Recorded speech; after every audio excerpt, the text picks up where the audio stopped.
Okay, let's check out this beautifully constructed table.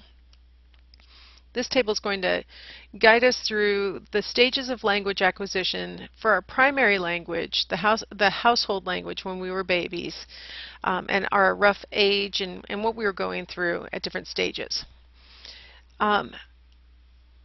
For all of us, the first 0 to about 4 months, we had a lot of reflexive noises that we could make, crying, anytime we were experiencing discomfort or whatever, we would cry reflexively. Also, we did a lot of what are called vegetative sounds, like burps and coughs and sneezes and things like that you don't do it on purpose, and anybody would do it even if they aren't conscious. That's why it's called vegetative, because even people who are unconscious will make those noises. So that doesn't count. The thing that babies can do on purpose that is not crying and is not reflexive is cooing. And it doesn't necessarily always sound like a pigeon cooing, but it's kind of any kind of sound that's not distress, and usually it's done for a purpose.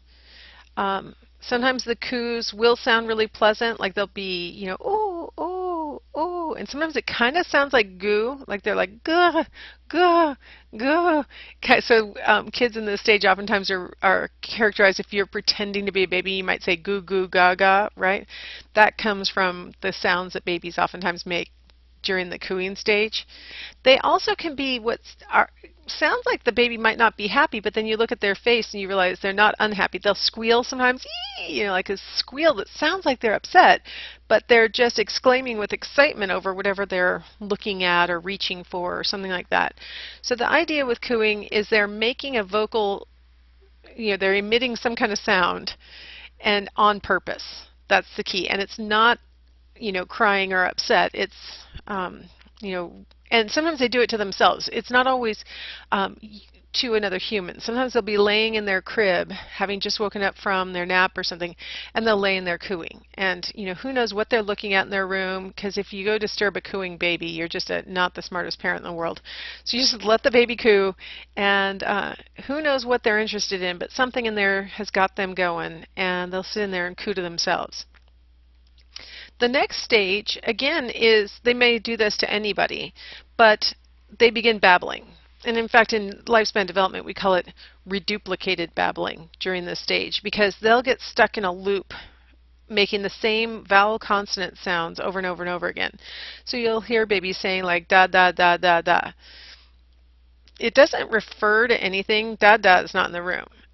And in fact, even though mommy and daddy have been referring to daddy as daddy this whole time, or some other name, when they hear their baby saying da da da da da, they'll oftentimes say, who's da da da da da, right? They'll act like the baby said something meaningful.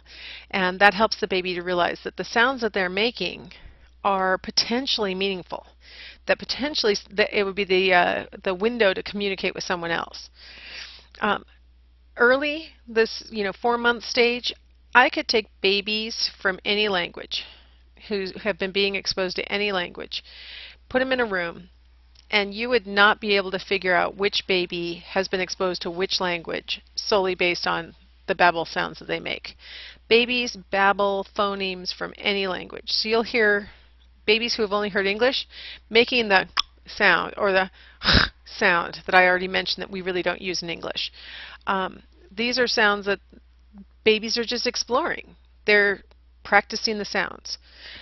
Parents may not detect that their kids are making all the different possible sounds, because some of them, parents have lost their ability to really hear them. So when their baby emits the sound, they don't hear it as a speech sound. They can hear the noise, but they don't hear it as a speech sound.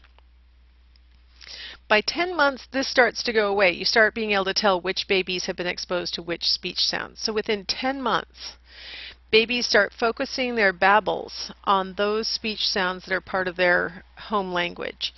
And so you'll start to see eliminations of certain sounds that they had been emitting just a few months earlier.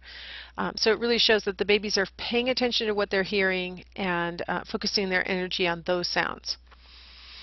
Here we have a chart that shows the ability to discriminate the Hindi T. Now, I've been taught how to make the Hindi T, even though I don't speak Hindi, so anybody who really does speak Hindi, I apologize for my horrible accent. But I've been told that basically the difference is you've got T and T, T and T. To a Hindi speaker, it'll sound different, and to a true Hindi speaker, I apologize again, I'm sorry. I'm actually moving my tongue into a different position for each of the T's. I've got one T that is right behind my teeth, T, like an English T. And then the other T, you pull your tongue back and touch in the middle of your palate, so you're more like T. It causes you to pull your lips into more of a smile shape to make the sound too. Anyway, all Hindi speakers can detect the difference between those two T's. If you look on the far right side of the table, you see that English-speaking adults who have spoken English their whole lives, virtually no one can detect the Hindi T. What you see with the babies who come from English-speaking homes, so at home they've only been being exposed to English, at 6 to 8 months they're still open to the phonemes from other languages. So you see that more than 90% can still detect the difference between a Hindi T, the two different kinds of Hindi Ts. Now, how do I know what a baby knows? Remember, habituation. So a baby who has a pacifier in his mouth will suck harder on those things that he notices are different. By 6 to 8 months, one of the things we can do is start to pair operant conditioning with classical conditioning to see if the baby can predict that the T has changed. So you take a audio tape of T, T, T, T, T, T, T, and then when it switches, the sound of the switching T, the different T coming on the speakers, cues the baby that these really interesting looking toys are about to become active over their right shoulder, so that they literally have to turn their head to look and see them. 6 to 8 month olds clearly can hear the change, because as soon as the T sound changes, they turn their head, and then after they've turned their head, the toys turn on. So it's obvious that they're turning their heads in anticipation of the toys coming on. By 10 to 12 months, the toys come on and then they turn their heads. They did not hear the T shift. So the T serves as the neutral stimulus that predicts the reward of the toys coming on to entertain the babies. And the 6 to 8 month olds and sort of the 8 to 10 month olds, but definitely not the 10 to 12 month olds, can hear the shift in the T and know that it's going to predict that the toys are going to come on.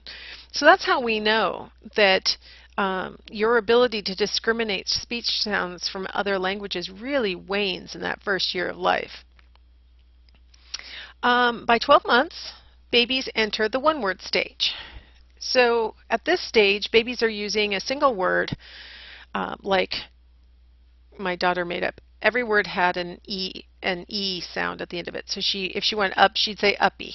It was mommy, daddy, doggy, uppy, cookie. Everything had an E on the end of it.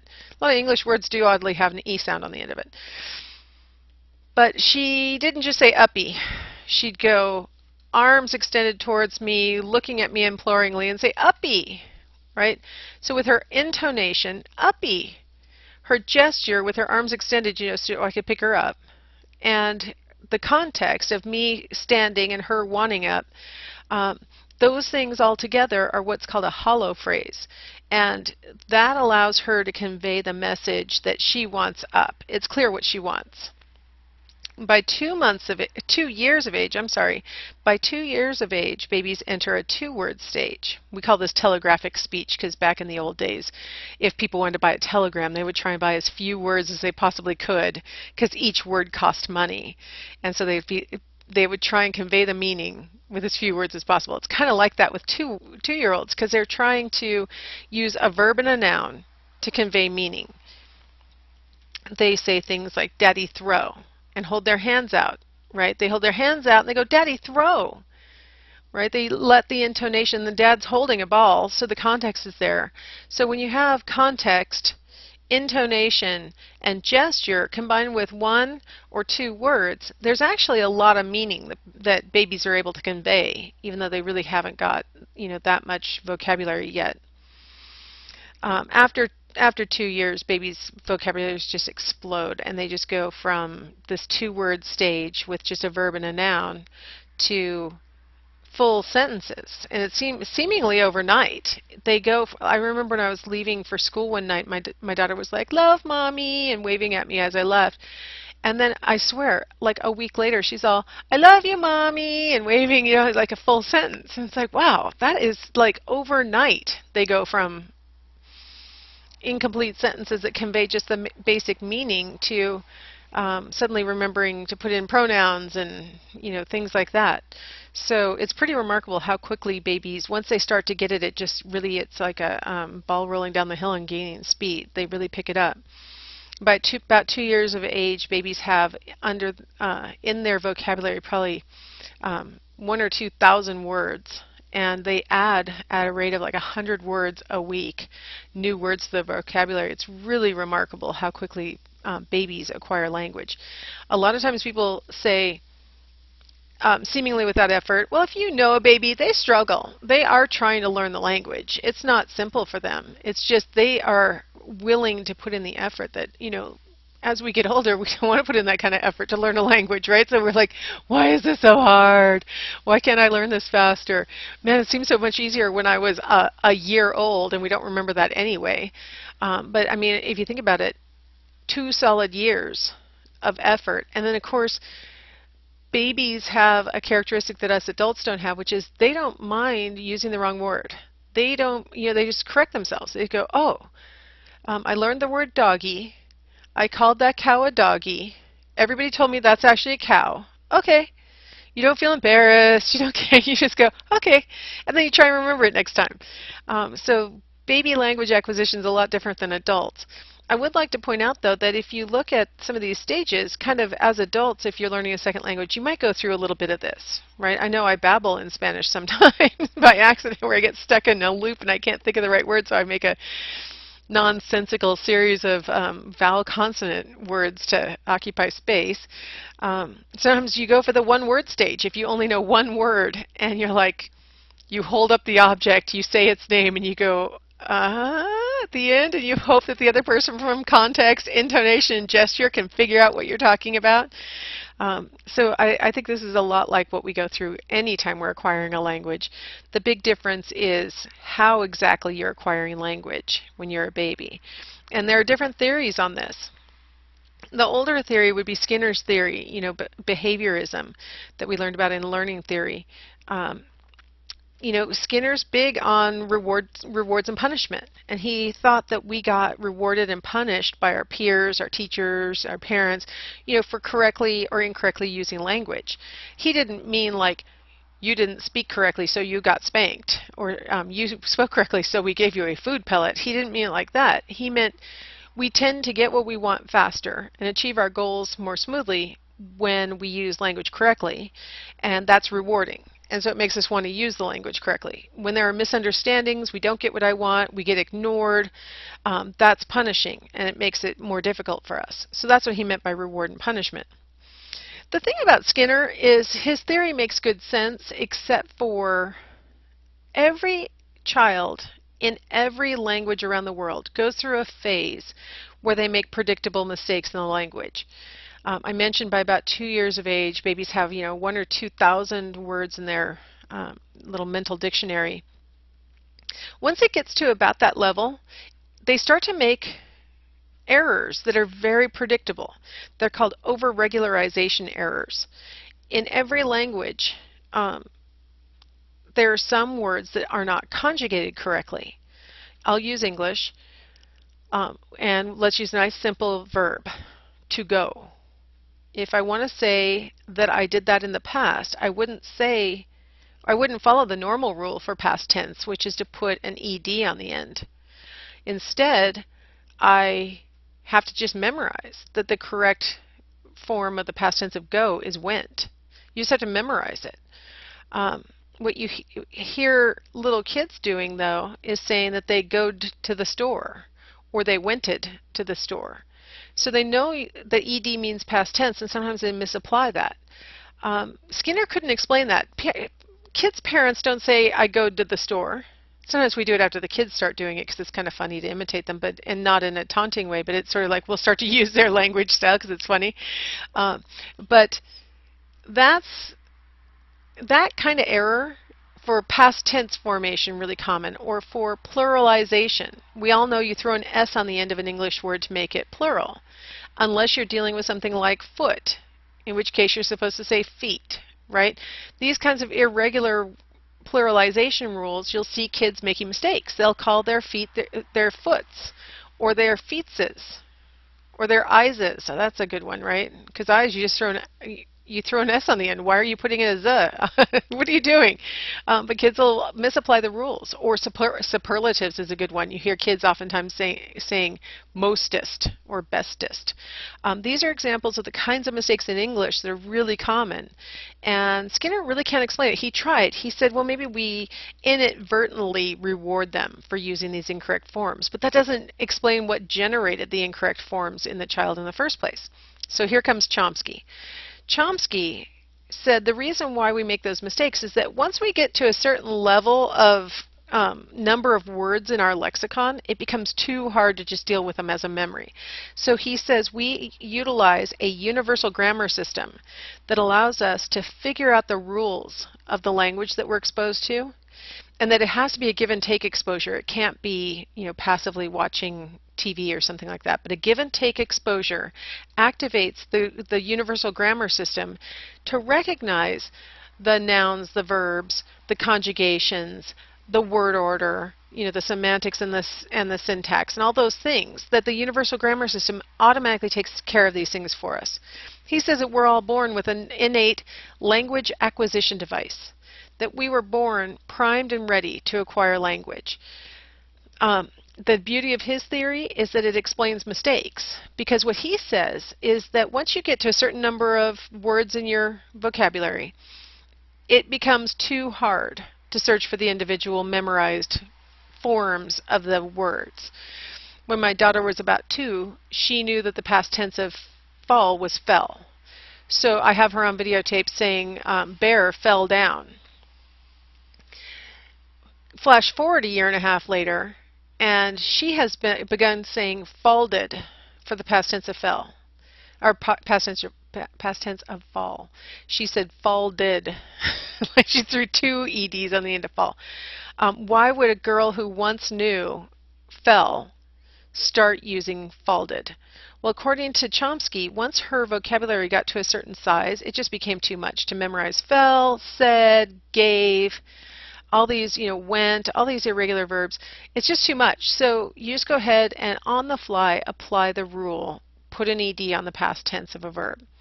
It's kind of cute. The fact that she said falded implies that she knew it was not a normal word, that you couldn't just treat it like a normal ED, but she misunderstood what the rule was. So she's like, put 2 EDs on the end. Now, I'm making it sound kind of conscious, like she could think about it and decide to do it, but it's a very unconscious process. The beauty of your first language is that it handles itself. Now this picture, the child should be facing the other direction. This is directly out of our textbook, so I apologize for him, because we should be looking at the left side of his brain. Our language centers are on the left side of our brain. But what Chomsky argues is that genes design our brain with a universal grammar system and an innate language acquisition device so that we are primed and ready to produce and understand language. Then you put together sort of Skinner's part of it, where he talks about the environment. Chomsky acknowledges that too, of course. I mean, there's no way you're learning a language unless you're exposed to one.